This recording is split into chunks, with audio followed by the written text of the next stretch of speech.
Bienvenue sur ma chaîne, je me présente, je m'appelle Elisa aka Baby Earth pour ceux qui ne me connaissent pas. Et du coup aujourd'hui on se retrouve pour une nouvelle vidéo et je me suis dit mais qui de mieux que moi pour parler du célibat? Oui. Donc le sujet d'aujourd'hui est comment être célibataire et heureuse. Mais avant toute chose, je te laisse 1 minute pour t'abonner si ce n'est pas déjà fait. Et t'inquiète même pas que j'ai tout mon temps. Yes!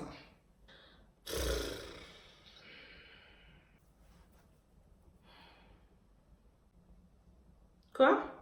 C'est fait? On peut commencer? Super! Du coup, on va tout de suite rentrer dans le vif du sujet. Ça fait un moment que je suis célibataire et je suis arrivée à un stade où je suis juste heureuse. Je me sens pas mal de ne pas avoir la présence d'un homme à mes côtés en fait. Je veux dire, comme tout le monde, je me sens seule de temps en temps, mais je veux dire, j'ai pas cette tristesse de me dire ah oui, j'ai pas de gars, j'ai pas de copain. Non.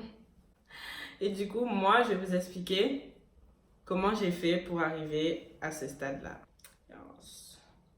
D'abord, ça me fait mal. Je dirais que la première chose qui est très importante, c'est de s'aimer soi-même, d'être son meilleur ami. Parce que, je veux dire, qui va t'aimer toi si tu t'aimes pas toi? Qui va te connaître toi si tu te connais, si toi-même tu ne te connais pas, si tu ne connais pas tes défauts, comme tes qualités, etc. Si tu sais pas, si tu ne connais pas tes attentes, enfin voilà quoi. Déjà, je tiens à dire que je vois beaucoup de femmes, de filles, de jeunes femmes qui sont là, dehors, à la recherche d'un homme, alors qu'elles devraient plutôt se chercher elles-mêmes en fait, on va dire. Comme je le disais, j'en suis pas arrivée là du jour au lendemain.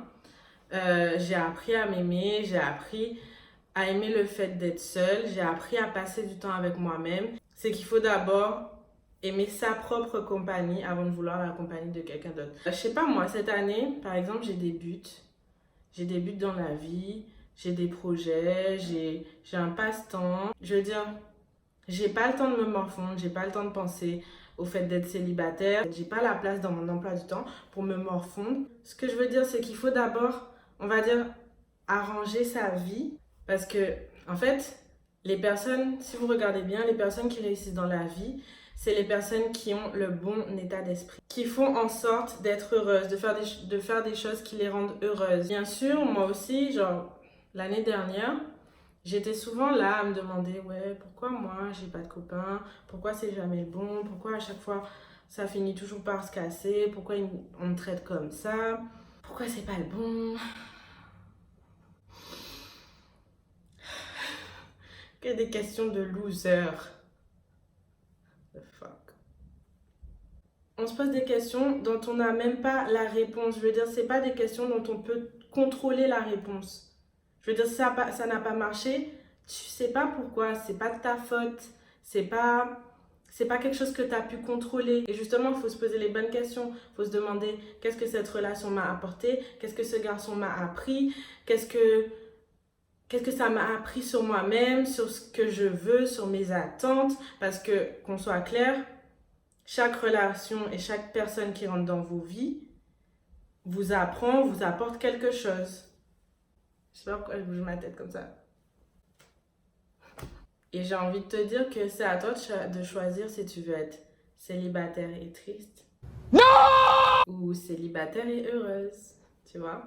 Je vais vous donner un autre conseil, c'est que moi, avant, on va dire il y a 1 an, je voulais vraiment être en couple. Je voulais vraiment trouver la bonne personne, avoir cet amour de jeunesse, rencontrer le gars avec qui je vais faire ma vie, blablabla. Bullshit! Je fais tiep, wesh. Enfin, je faisais tiep. Sauf que j'étais pas prête à être en couple. Je le voulais, mais je réalisais pas que j'étais pas prête à être en couple. Parce que je sortais quoi? Au moins 2 fois par semaine en boîte, alors que j'avais cours. Tout ce que je voulais faire, c'était m'amuser avec mes amis. Et je veux dire, mais En vrai, j'aurais jamais pu avoir une relation sérieuse. J'étais pas prête à avoir une relation sérieuse et je me rendais pas compte. Moi, je voulais une relation sérieuse, sauf que mon train de vie et l'image que je renvoyais de moi me montraient pas une fille étant assez sérieuse, assez responsable pour pouvoir gérer une relation. Ce qui fait que j'attirais que des connards, j'attirais que des mecs avec des mauvaises intentions qui se disaient ah oui, elle, ça se voit, elle veut s'amuser, ça se voit, elle est pas sérieuse, alors qu'au fond, j'étais une fille genre super gentille, super calme qui demandait qu'à trouver un gars bien en fait. Et je dis pas que c'est parce que tu fais la fête que t'es pas une fille bien.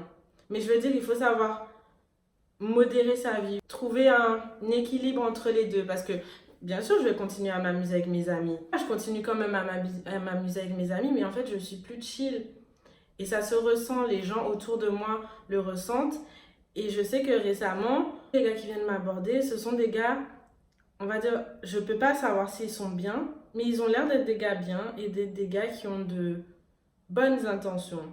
Tu attires ce que tu renvoies. Donc si tu donnes l'image de toi, si tu donnes une image de toi d'être une fille qui, je sais pas moi, qui pense qu'à son physique, qui veut que s'amuser, qui veut que vivre sa best life, ben, enfin, je dis pas que tu peux pas trouver l'amour, mais en tout cas, pour ma part, c'est ce qui s'est passé. Et puis, il faut être une femme responsable, genre, pour toi-même. Comment tu peux vouloir être en couple si par exemple tu es plus un poids pour ton partenaire qu'un soutien? Parce qu'on est d'accord, être en couple, c'est se soutenir l'un l'autre, s'épauler, s'aider à évoluer. Parce que qu'on soit d'accord, quand toi tu recherches un homme, c'est un homme qui sera là pour toi, qui sera là pour te soutenir, qui sera là pour t'encourager dans tes projets. Enfin voilà, quelqu'un qui te rende heureuse. Pas quelqu'un justement qui te pousse vers le bas, qui te fait te sentir mal, qui... Vous voyez ce que je veux dire? On va dire que ça fait bientôt 3 ans que je vis seule, depuis mes 18 ans, depuis que je suis à la fac, on va dire. Et ça m'a pris du temps. C'est que maintenant que je peux dire être une femme responsable. Enfin, je savais déjà gérer mes affaires, mais je veux dire, c'est que maintenant que j'ai la certitude que je peux me débrouiller toute seule sans un homme. Ça me rend trop heureuse de dire ça, putain. Par exemple, s'il y a quelque chose à réparer chez moi, c'est moi qui répare mes affaires, c'est moi qui ai monté mes meubles, c'est moi qui gère mon électricité. Quand ça disjonque, c'est moi qui gère mes affaires. Est-ce que vous voyez un homme là? Je cherche, je vois pas. Et je sais que quand je serai en couple, c'est pas parce que j'aurai besoin de cette personne, j'aurai besoin d'un homme pour s'occuper de moi. Non, je m'occupe de moi toute seule. Quand je serai avec quelqu'un, c'est parce que cette personne me rendra heureuse, sera un plus à mon bonheur en fait. Et je veux que vous ayez cette mentalité-là. We are independent gal. The fuck. Les sugar daddy là, c'est pas pour nous. C'est nous là, les sugar mama. Et du coup, on va passer à ma partie préférée. Avoir des standards. Parce que oui, mesdames, on est des bad bitch. Non, excusez-moi. On est des queens. Et on veut des kings dans nos vies. On veut pas des petits garçons, des little boys. Parce qu'on n'accepte pas plus bas que ce que l'on vaut. On fait pas les soldes, nous. Du coup, ça va être drôle parce que je vais parler de mes anecdotes, des quelques hommes qui m'énervent. Et justement, story time, je suis allée dans mes DM récemment et je vois un DM d'un gars qui me dit ouais, après avoir entendu beaucoup de choses sur toi, beaucoup de choses à ton sujet, je viens... Qu'est-ce qu'il m'a dit? Je préfère venir de moi-même, un truc du style. À l'heure actuelle, il a toujours pas eu de réponse et il n'en aura jamais. Je m'en fous, je m'en moque, je m'en balle, ça m'est égal. C'est quel genre d'approche ça? Enfin bref. Comme je le disais, on est des queens, on est des bad bitch. Et on veut pas de ces petits gars-là qui nous citent dans la rue, qui nous... Pss, pss, pss. Mademoiselle, mademoiselle. Tu sais quand est-ce que moi je fais... Quand je vois un chien, est-ce que j'ai l'air d'être un chien? Le genre de gars là qui vient t'aborder et qui dit... déjà qui te dit wesh. Wesh bien ou quoi? Wesh, ça te dit qu'on aille quelque part? Poubelle. Poubelle. Quand tu viendras me parler correctement et avec respect, j'envisagerai de peut-être accepter ta demande. Le genre de gars aussi. Par exemple, moi, maintenant, j'ai vraiment du mal à me dire que on peut rencontrer des gens sur Instagram. Genre des personnes sérieuses. Je dis pas que c'est impossible, je dis pas que j'ai pas déjà rencontré des personnes bien sur Instagram. Mais pour moi, là, ça me paraît très difficile. Genre le petit Corentin qui vient me parler sur Instagram parce qu'il te trouve magnifique, mais qui te dit qu'il parle pas non plus à Anna et Samantha. Je veux dire, s'il a trouvé ton profil, il a très bien pu trouver le profil d'une autre meuf. Je dis pas que ça veut dire de lui que c'est un charreau ou quoi que ce soit d'autre, mais ce petit Corentin là, ou ce Quentin, je sais plus quel nom je lui ai donné, sur ses 600 abonnés, peut-être que 500 ce sont des meufs. Anna de Nice, Marie de Londres, Samantha du 93, du 9-3. J'ai grave pas le temps pour ça. S'il t'a trouvé, il a aussi trouvé toutes ses filles. Vous savez combien de personnes je follow par mois? Pas par jour, hein, par mois. 5. Et ce genre de gars, ça s'amuse à follow des meufs tous les jours. Enfin bref. Enfin bon. Et justement, je sais pas, mais ça me fait penser à si jamais vous êtes avec un homme ou vous êtes en flirt ou en discussion avec un garçon et que vous voyez qu'il n'est pas forcément sur vous, qu'il s'amuse à aller follow d'autres meufs, à aller commenter d'autres photos, qui parle peut-être à d'autres filles sur Snap, etc.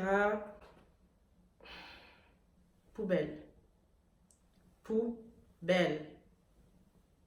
Sachez que il faut jamais se comparer à d'autres meufs, jamais remettre sa beauté en cause ou ses valeurs, enfin sa personnalité en question.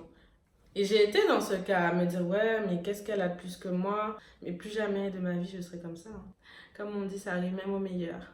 Je veux dire mais qu'est-ce que c'est Clara, Samantha et Morgane ont plus que moi? Je m'en fous, je m'en moque, je m'emballe, ça m'est égal. S'il n'est pas capable de t'aimer toi pour ce que tu es et qu'il a besoin d'aller parler à d'autres meufs parce qu'elles sont fraîches, parce que waouh, elle est belle, poubelle. Poubelle. Un homme ne doit jamais vous faire vous remettre en question. Alors là... No! Franchement, on veut d'un homme respectueux, d'un homme qui sait où il va. Je dis pas qu'il est obligé d'avoir une situation parce qu'on est jeune, mais qui sait qu'il veut réussir. On veut pas d'un glandeur. Personnellement, je parle pour moi, mais je veux un homme qui m'inspire, qui me donne envie d'être meilleur, qui limite peut m'apprendre des choses. Enfin, voilà quoi, j'ai bien dit un homme, pas un gamin. Je me suis rendu compte récemment que de tous les gars que j'ai date ou fréquenté, j'en ai jamais présenté un à ma mère. Et pourtant, je vous jure que j'ai pensé être amoureuse, j'ai pensé avoir des sentiments. Je me voyais faire un long moment avec ces gars. Voilà, preuve que non. Mais je veux dire, au fond de moi, mon subconscient savait que c'était pas le bon. Peut-être parce qu'il me faisait me sentir mal, me remettre en question, etc. Genre, je savais que c'était pas le bon et j'en ai jamais présenté. Et le jour où je vais présenter quelqu'un à mes parents, c'est que...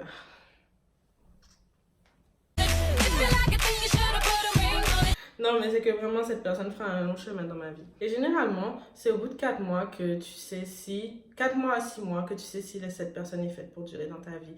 Ça va sûrement marcher parce que c'est là où tu commences vraiment à apprendre à connaître une personne. Je sais pas faire de clin d'œil, attends. Ha!